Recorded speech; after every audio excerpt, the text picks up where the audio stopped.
Hello, je suis Natacha, coach certifiée en mindset chez Coaching Génération. Après des années en tant que cadre manager en industrie, je suis devenue coach consultante et formatrice et j'aide les entrepreneurs à faire progresser leur posture managériale et à se créer un écosystème vertueux. Si vous êtes à la recherche de techniques modernes, d'outils et d'astuces en management, leadership et d'une bonne dose d'énergie, vous êtes au bon endroit. Dans ce podcast, je vous partage tout pour vous inspirer, intégrer de nouvelles pratiques et insuffler une dynamique humaine et authentique dans vos équipes. Alors, installez-vous, c'est parti pour l'épisode du jour.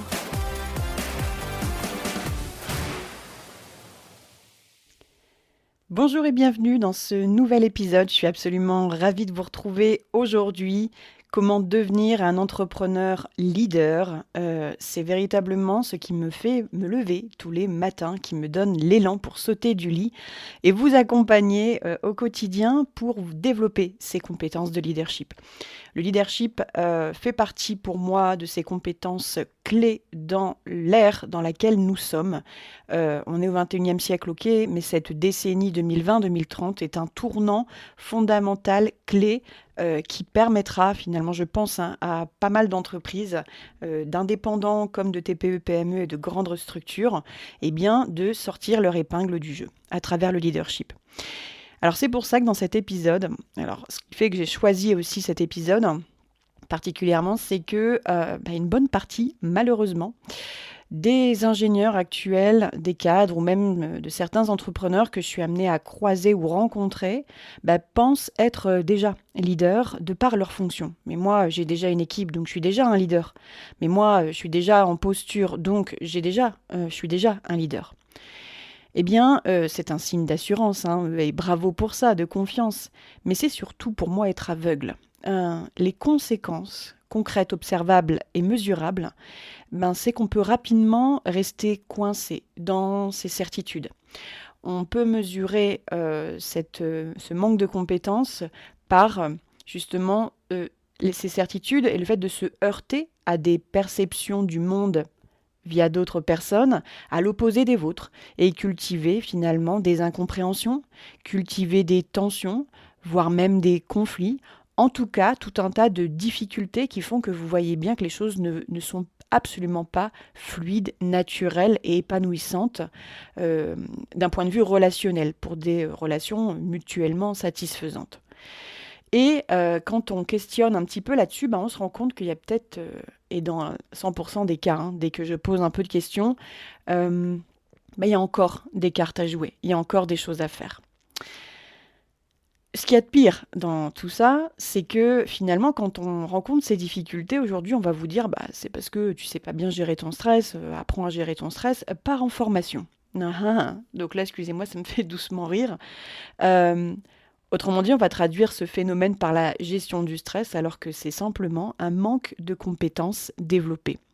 Et c'est ce que je m'apprête à vous révéler dans cet épisode. Dans cet épisode, vous allez comprendre les règles invisibles, je dirais, qui régissent la posture de leadership et qui expliquent pourquoi concrètement certaines personnes arrivent à fédérer autour d'elles et accomplissent leurs projets, atteignent leurs objectifs, les résultats escomptés, alors que d'autres échouent ou alors sont dans de plus ou moins grandes difficultés. Et pour ça, je m'appuierai sur le livre de John C. Maxwell, Les 21 lois irréfutables du leadership qu'il y présente. Mais aujourd'hui, je vais vous résumer ces 21 lois en 5 points clés à comprendre pour vous permettre d'intégrer ces notions rapidement et pourquoi pas d'insuffler l'innovation dans votre organisation. Et à la fin de cet épisode, je vous proposerai une opportunité à ne pas manquer. Alors je démarre tout de suite par le premier principe qui va être pour le coup assez court mais tellement flagrant. C'est le principe du plafonnement, qui est la première loi du leadership, qui est évoquée dans le livre, et en même temps qui illustre bien là où on en est aujourd'hui selon certaines situations. En gros, qu'est-ce que dit cette notion de plafonnement ? Elle dit concrètement que tout ce que vous cherchez à accomplir sera limité par votre aptitude à être un meneur d'hommes. Je répète, tout ce que vous cherchez à accomplir sera limité à un moment donné par votre aptitude à être un meneur d'hommes, avec un grand H bien évidemment. Ce qui veut dire que le talent de l'équipe est, dans ce cadre-là, rarement un problème, puisque c'est dans la fonction de leader et non pas de manager. Je fais référence à l'épisode 2 et 3 de ce podcast, que je vous invite à écouter soit en amont, soit en aval de cet épisode, mais en tout cas qui vous donne les notions clés autour de la différence entre le management et le leadership. Le leader, c'est un joueur clé qui fait clairement la différence dans l'organisation. Et plus le leadership est élevé, plus l'efficacité est grande. C'est-à-dire que moins le leadership est élevé, plus en fait vous allez rencontrer un certain plafond de verre. Alors invisible, hein, souvent quand on parle de plafond de verre, vous savez, c'est pas, voilà, c'est une image et on la retrouve dans bien des cas. Mais là, particulièrement dans une notion de leadership, et j'ai envie de dire que vous ayez une équipe ou pas, hein, je suis vraiment pas en train de parler de management. Cet épisode, c'est comment devenir un entrepreneur leader. Vous n'avez pas besoin d'équipe autour de vous. Et ça, je vais vous expliquer exactement pourquoi. Donc, plus le leadership est élevé, plus l'efficacité est grande. Plus l'impact que vous voulez créer, en fait, est grand, plus votre influence doit être grande. Et au sens du leadership, comment se mesure le leadership ? C'est votre capacité à influencer le plus grand nombre autour de vous. Pour ça, vous n'avez pas d'autre choix que de reconnaître vos talents, les développer, les cultiver, mais aussi et surtout de reconnaître vos limites actuelles et de savoir les travailler. La mauvaise nouvelle, c'est que littéralement, ce manque de leadership peut mener à un plafond qui peut vous faire stagner dans votre organisation, dans votre entreprise, à tout niveau que ce soit, vraiment, hein. Mais la bonne nouvelle, c'est que ce sont des compétences aujourd'hui qui se développent et se mesurent. Pour ça, alors si je vraiment m'appuie sur le livre, il parle de l'exemple des frères McDonald en fait, hein, qui au départ avaient pour l'idée d'avoir des restaurants. Ils ont testé certains menus pour arriver à se concentrer finalement sur les hamburgers et puis développer un certain nombre de franchises. Sauf que l'entreprise a stagné pendant un certain temps et c'est en donnant les rênes à une autre personne en fait, hein, que a été possible le développement mondial qui fait qu'on est sur des milliards de bénéfices aujourd'hui. Donc, bien évidemment qu'à un moment donné, on va se poser la question des compétences en leadership des frères McDonald à ce moment-là, qui certes ont eu, managériellement parlant, l'intelligence, la vision, la gestion de l'entreprise et puis les idées de génie quelque part pour pouvoir améliorer leur processus. Mais on voit bien par là qu'ils n'ont pas su, au travers de leurs compétences en tant que leader, ils n'ont pas su mener McDonald's au niveau où ils le souhaitaient. Donc le premier point, c'est vraiment cette notion de plafonnement. Dans le second point, je voulais évoquer avec vous la notion d'influence qui est développée en fait dans ce livre. Alors, l'influence, c'est être un leader, hein, c'est ce que je vous disais, c'est exercer de l'influence. Rien de plus et rien de moins. L'influence, elle est centrée sur l'action et aussi sur la capacité à faire que les choses se réalisent. Je dis bien à faire que les choses se réalisent. J'ai pas dit à faire les choses. D'accord ? Faire que les choses se réalisent, c'est tout ce que vous pouvez mettre en œuvre pour que, un prospect, naturellement, ait envie d'être converti en client. Pour que un collaborateur puisse avoir envie de rester, se développer chez vous. Et j'aurai tout un tas d'exemples autour de ça. Mais en tout cas, vous voyez bien là que cette capacité à faire que les choses se réalisent fait que l'influence n'est pas reliée à votre titre, puisque ça s'applique à tout un tas de sphères, même la sphère avec les enfants, avec votre conjoint, votre conjointe, enfin je veux dire, elle se gagne dans l'action et il faut travailler fort pour y arriver. Un exemple enfin, qui est évoqué également dans le livre, c'est l'exemple de la mère Teresa. Alors, mère Teresa, c'est littéralement un des plus grands leaders, finalement, de l'histoire. Pourquoi ?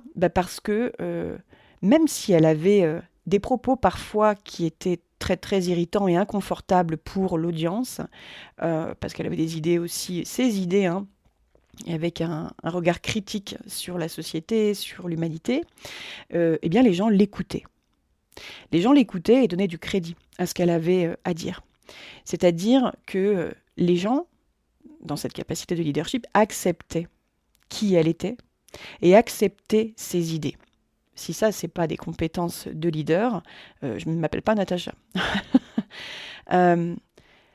Donc Mère Teresa, c'est un exemple concret. Je pourrais parler de Gandhi et toutes ces grandes personnalités qui ont influencé le monde, mais je mettrai un bémol par la suite que je vais développer. Influencer, ça n'est pas forcément être populaire. D'accord ? Donc on va garder cette idée-là, entre parenthèses, que je développerai un peu par la suite. En tout cas, si je me focalise sur le point 2 qui est l'influence, les gens adhèrent à un leader et ensuite à la vision. Autrement dit, peu importe le produit, le service que vous développez dans votre entreprise, c'est parce que c'est vous qu'on a envie d'y croire. C'est parce que c'est vous qui êtes à la tête qu'on a envie de vous suivre. Les gens adhèrent à un leader et ensuite à la vision. La vision ne s'impose pas.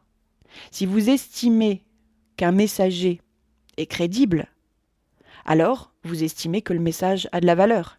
Si vous estimez que un émetteur, un messager n'est pas crédible à vos yeux, vous n'allez pas accorder de valeur à son message.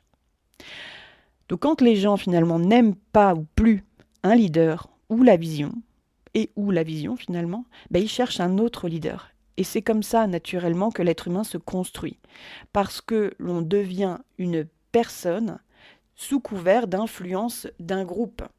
Les personnes deviennent des individus grâce aux autres personnes. Et c'est littéralement les compétences du leadership qui le démontrent. Donc pour que les gens adhèrent, ils doivent vous comprendre. Ils doivent comprendre à la fois vos espoirs, vos rêves, mais aussi ce que vous mettez en œuvre, c'est-à-dire c'est votre capacité à donner du sens. À travers cette influence, c'est de donner du sens, de donner de la valeur à votre message.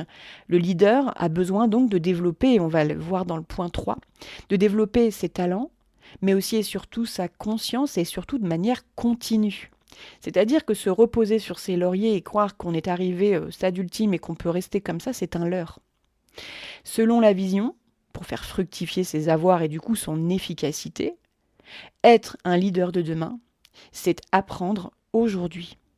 Apprendre, comprendre et continuer à se développer. Si je dois vous donner une métaphore par rapport à ça, dans la navigation sur un bateau, on dit souvent, on est tous dans le même bateau, vous savez, quand on est dans une entreprise, n'importe qui peut aller à droite, barrer un navire à droite ou à gauche, finalement. Mais pour tracer le cap, il faut bien un leader. Et c'est lui qui trace le chemin. C'est lui qui écoute son équipage. Ce n'est pas, en fait, du coup, la dimension du projet qui détermine son acceptation, son soutien et sa réussite. C'est la dimension du leader. Ce qui m'amène au point 3. Le point 3 que j'ai pu rassembler, recueillir à travers ces notions-là. Et encore une fois, je récupère les éléments du livre, mais je les applique aussi surtout à ma façon de voir les choses. C'est-à-dire que le point 3, ce que je vais développer, c'est les compétences. Donc, pour être un leader, il faut un socle stable, des compétences et des valeurs solides. Quand le véritable leader parle, les gens écoutent. C'est lui qui détient le pouvoir, mais pas au sens du poste. C'est-à-dire, c'est lui qui détient l'autorité. D'accord ? Vous pouvez aussi avoir des personnes très influentes dans une équipe sans absolument aucun statut hiérarchique, on est d'accord. Vous pouvez avoir des personnes lambda qui prônent des idées extrêmement fortes et d'un seul coup qui soulèvent le peuple, qui soulèvent les foules et par les mots qu'ils ont employés. Donc un leader se développe dans 7 domaines clés. Le premier, c'est qui il est. Le deuxième, c'est qui il connaît. Le troisième, c'est ce qu'il sait, la connaissance qu'il a. En quatrième, c'est ce qu'il ressent. Ensuite, ce qu'il a vécu, ce qu'il a fait et ce qu'il peut faire. Quand on raconte ça, on raconte vraiment toute une histoire. Hein. Qui il est a cette influence sur les autres naturellement. Qui il connaît, c'est cette capacité à tenir un réseau. Et vous savez qu'en tant qu'entrepreneur, bien évidemment, que le réseau est extrêmement important. Mais vos connaissances aussi. Ce que vous ressentez également. Et c'est le point central, j'ai envie de dire, du leadership, parce que c'est ce qui est aujourd'hui le plus méconnu. Ce que vous ressentez. Hein. Votre expérience compte, ce que vous avez fait donc compte, mais c'est aussi et surtout ce que vous pouvez faire qui va permettre aux autres de se projeter dans l'avenir avec vous. Ce qui veut dire que la confiance, c'est aussi, avec l'influence, un fondement du leadership. Les gens savent quand vous faites des erreurs, en fait, finalement. C'est pas utile de les cacher. Souvent, on veut masquer, donner des excuses, s'inventer des histoires pour finalement se dire que c'était pas vraiment de ma faute si on a échoué, vous voyez. Bah si, un leader va clairement dire qu'il a foiré. Un leader va clairement avouer qu'il n'était pas au rendez-vous, en fait. Hein. Le respect des autres, la confiance, se gagne en disant la vérité, en étant authentique. Et vous savez à quel point je prône le management de l'authenticité, le management humain, dans lequel on est vrai. Il ne s'agit pas d'être gentil, il s'agit d'être vrai. Et en investissant du temps de qualité avec les autres, c'est comme ça qu'on crée la confiance. Je fais écho au précédent épisode également sur construire la confiance dont j'ai pu vous parler précédemment. Donc si on vous respecte comme personne, en fait on vous admire, hein, on vous admire littéralement. Si on vous respecte comme un ami, on va vous aimer, ce qui n'est pas pareil, hein. On aime nos amis. Mais en tant que personne, on peut respecter quelqu'un et l'admirer, en fait. Hein. Il ne s'agit pas d'être aimé, en fait, même si ça peut être important pour certaines personnes, cette dimension-là. Et si on vous respecte comme leader, d'accord, eh bien, on vous suit.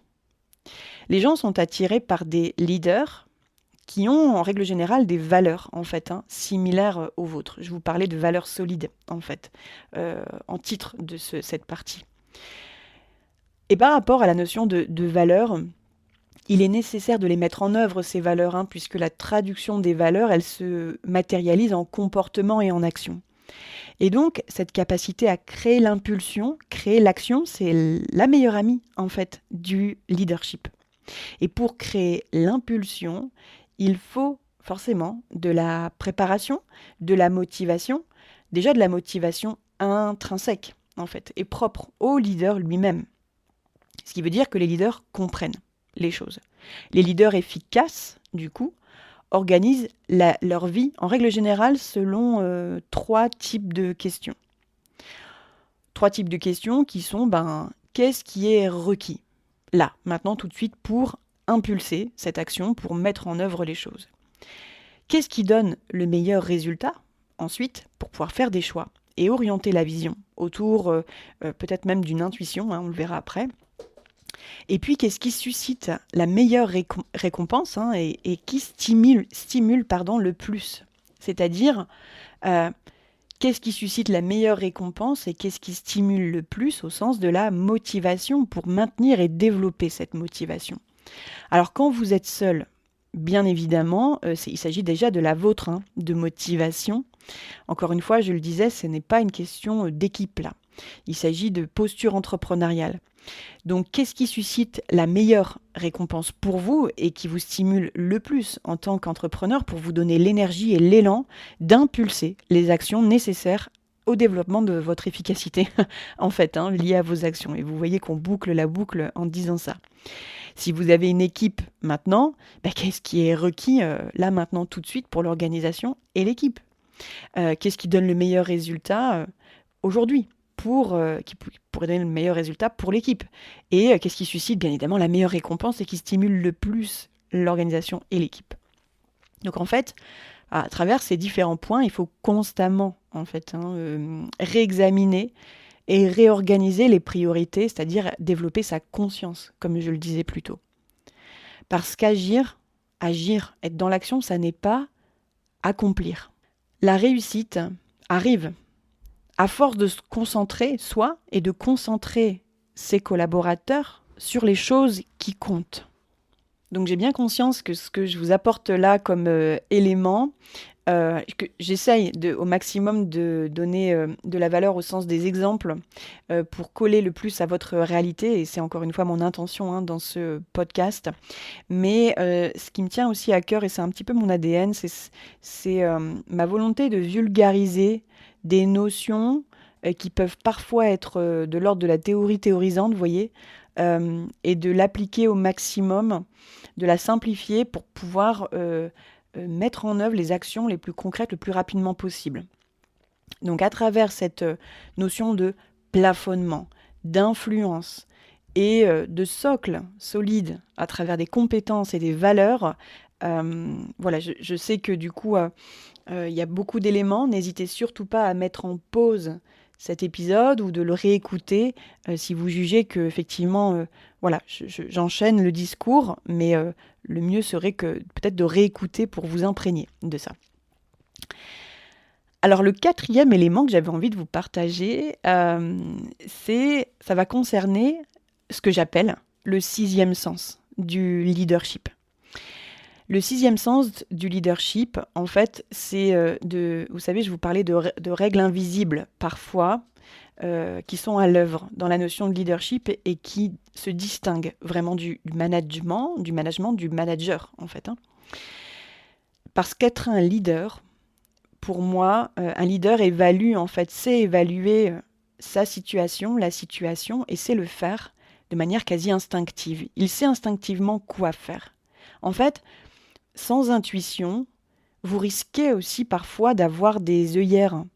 Et ça, c'est une des pires choses qui puisse arriver à un leader, d'avoir des œillères, d'être focus, la tête dans le guidon, en fait. Vous savez, la politique de l'autruche, parfois même inconsciemment. Mais du coup, pour développer cette intuition, vous savez que pour moi, la prise de recul et le fait de cultiver sa clarté d'esprit sont des atouts absolument essentiels. Et en fait, ça va se traduire comment? Dans les faits, ça va développer votre capacité à être au bon endroit, au beau moment, et puis d'éviter des désastres, des mauvaises décisions, des décisions qui auraient été prises sur le coup de l'émotion, qui auront été prises hâtivement et qui ne tendent pas vers les résultats et la vision que vous souhaitez. Le sixième sens du leadership, c'est aussi de constater qu'à un moment donné, les personnes que vous attirez, celles et ceux que vous attirez, en fait, sont aussi bizarrement conformes à ce que vous êtes. Les autres sont le miroir de ce que vous êtes. Je vais vous donner un exemple me concernant. C'est vrai qu'on dit souvent en accompagnement qu'on a les clients qu'on mérite. Un petit peu comme l'équipe d'ailleurs. On a l'équipe dont on hérite, mais on a l'équipe qu'on mérite. Mais c'est pareil pour l'accompagnement. Et en fait, je m'aperçois que chaque personne que j'accompagne a un effet miroir sur moi, c'est-à-dire m'invite à travailler une partie de moi, qui est peut-être inconsciente, dans l'ombre, que je n'admets pas. Et donc, c'est tout à fait intéressant de voir qu'en tant que leader, ce que vous obtenez est déterminé par ce que vous êtes, en fait. Et si vous pensez que vos collaborateurs peuvent être meilleurs, ça veut dire qu'il est temps pour vous d'être meilleur. Je répète, c'est très important. Si vous pensez que vos collaborateurs peuvent être meilleurs, ça veut dire qu'il est temps pour vous d'être meilleur et de vous développer. Et à travers, ça veut dire quoi être meilleur? C'est comment être meilleur? C'est de développer cette force du contact, de la communication. C'est de faire en sorte que l'autre se sente épanoui et heureux, en fait, d'être avec vous, de travailler pour vous. Même si vous travaillez pour un client, il va travailler pour vous plus que pour le client. Et donc, pour vous conduire vous-même, vous pouvez utiliser votre tête, mais il y a un élément dont on a parlé plus haut qui est essentiel, c'est aussi d'utiliser votre cœur. Alors certaines personnes se diront, ouais, mais moi les émotions, bisounours, béni oui oui, c'est bon 2 secondes, ok, mais sans cette capacité cette force du contact dont je parlais juste au-dessus, pour conduire les autres, en fait, vous n'avez pas d'autre choix que d'aller comprendre la mécanique de l'être humain. C'est aussi ça, être meneur, de faire partie de ces personnes qu'on suit intuitivement, naturellement. Donc le leader, en fait, ça c'est la bonne ou la mauvaise nouvelle selon votre perception, mais le leader a finalement l'obligation de faire le premier pas pour établir le contact et le maintenir surtout. Et c'est quand la pression monte qu'on voit que les choses se passent. C'est-à-dire que les plus grands leaders sont au meilleur de leur forme à ce moment-là, quand la pression monte. Parce que c'est là qu'ils savent gérer le mieux. Toute leur force et leurs compétences remontent à la surface à ce moment-là. Dans la gestion des crises, dans la gestion du stress qu'impose des fois l'organisation, les contraintes extérieures, les obligations, c'est vraiment comment on mène l'organisation à la victoire. Et pour ça, il y a 3 composantes. La première, c'est la vision qui est affinée et unifiée. On sait clairement où on va. La deuxième, c'est la diversité des talents qui vous entourent, puisque nous sommes la somme des 5 à 10 personnes qui nous entourent. Donc la diversité des talents et le côté inspirant de votre entourage proche compte. Et donc, la troisième composante pour un leader qui s'oriente vers la victoire, c'est l'optimisation du potentiel de son équipe, de son entourage, de ses collaborateurs. Donc c'est l'optimisation du potentiel de toutes les personnes qui sont autour de vous. Vous savez, quand on regarde les athlètes sportifs, olympiques, on s'aperçoit qu'ils ont un coach en nutrition, qu'ils ont un coach sur le terrain technique, un préparateur physique aussi, et même un préparateur mental. Il y a toute une équipe de kinés, etc., bref, qui entoure ces personnes-là. Et plus je m'entoure des meilleurs, plus, en fait, ce côté inspiration va être exponentiel et va favoriser une efficacité croissante, voire exponentielle, de votre organisation. Donc ça m'amène au dernier point de ce podcast, qui est la force, pour moi, de l'interdépendance. Ce que j'appelle la force de l'interdépendance. Un leader atteint sa force, d'accord, au sein d'un groupe. Pour être leader, on n'est jamais leader tout seul. C'est-à-dire Tom Hanks au milieu de son île avec Wilson, il est leader de pas grand-chose. Donc il faut forcément être en interaction avec les autres. Pour développer son leadership, qu'à cela ne tienne, quand on est entrepreneur, c'est justement la force du réseau qui fait que vous allez pouvoir croître aussi. Mais un leader, au sens à la fois que vous soyez encore une fois seul ou avec une équipe, c'est aussi qu'il aide les personnes à trouver la force en eux.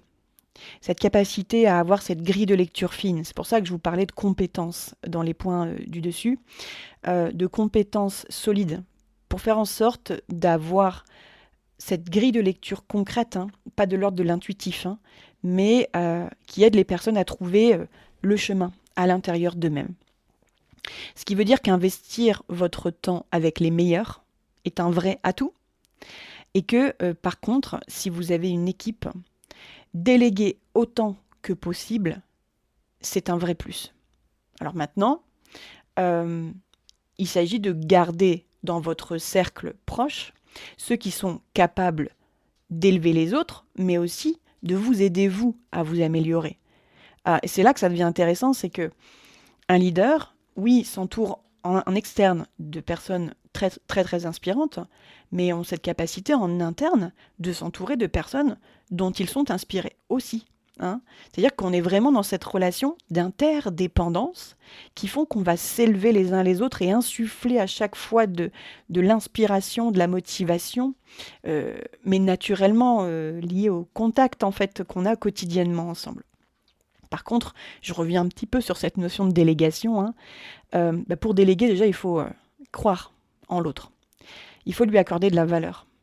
Il faut être en mesure d'avoir suffisamment de recul sur ses propres séquences de stress qui font que nos séquences de stress nous font perdre en clarté, nous font rester stagnés dans l'émotion et ne nous permettent pas de faire face aux difficultés de manière la plus éclairée, ce qui fait qu'on va prendre des décisions qui ne seront pas adéquates.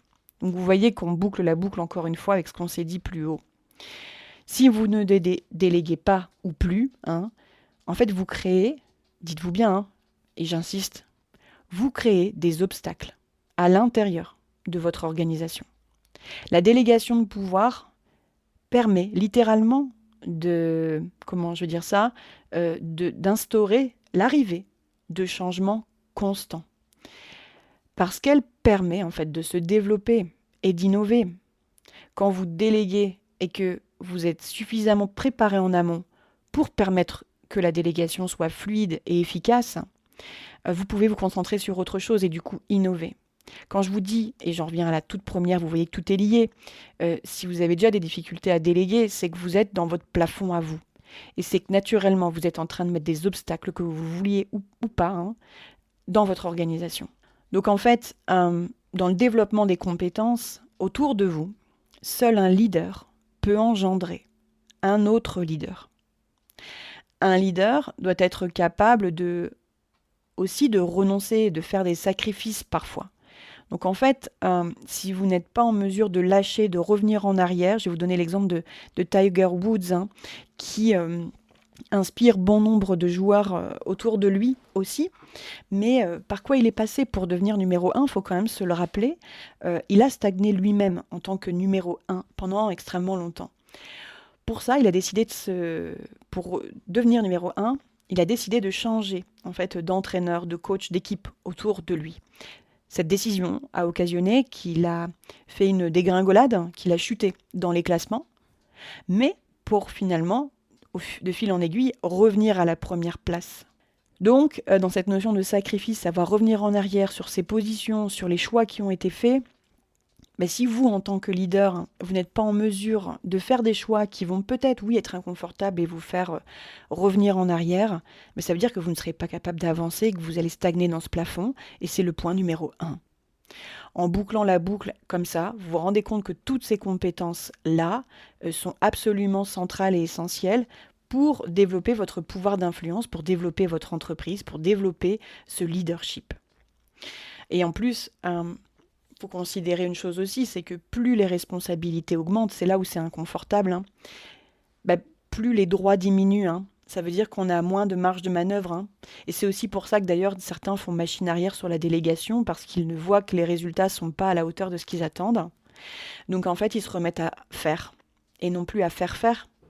Ce qui limite les responsabilités de chacun et ce qui limite votre capacité d'innovation.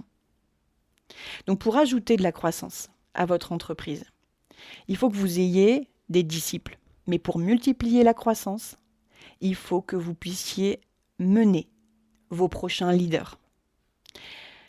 D'ailleurs, on le voit comme ça, comment ça se mesure aussi, c'est-à-dire je vais parler d'héritage. L'héritage d'un leader se mesure à la marque durable qu'il a laissée à sa succession.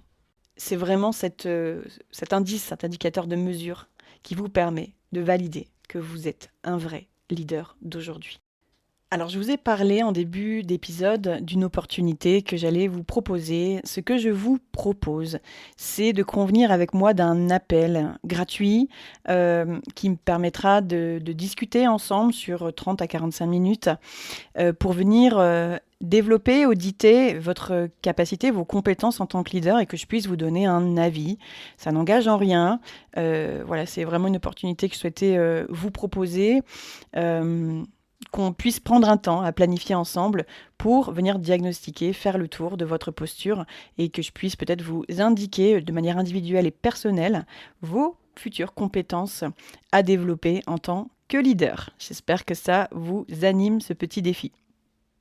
Pour résumer, ce qu'il y a à retenir de cet épisode, et je vais le dire en une phrase, je ne vais pas reprendre et résumer les 5 points que je vous ai partagés qui sont pour moi fondamentaux. Par contre, ce qu'il y a à retenir pour moi, c'est qu'à l'ère de l'intelligence artificielle, les soft skills dont on vient de parler sont des compétences maîtresses dans ce jeu. D'accord ? Les compétences à mettre en œuvre sont absolument fondamentales et je vous invite à réagir par rapport à ce que je viens de dire. C'est absolument intéressant pour moi d'avoir votre retour.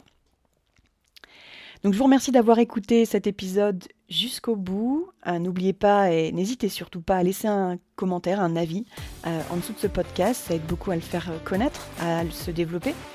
Si vous souhaitez en savoir plus sur comment mettre en œuvre ces compétences de leadership dans votre entreprise, contactez-moi. Et d'ici là, je vous souhaite une belle journée, soirée, où que vous soyez. Et je vous dis à très bientôt dans un prochain épisode. Bye bye.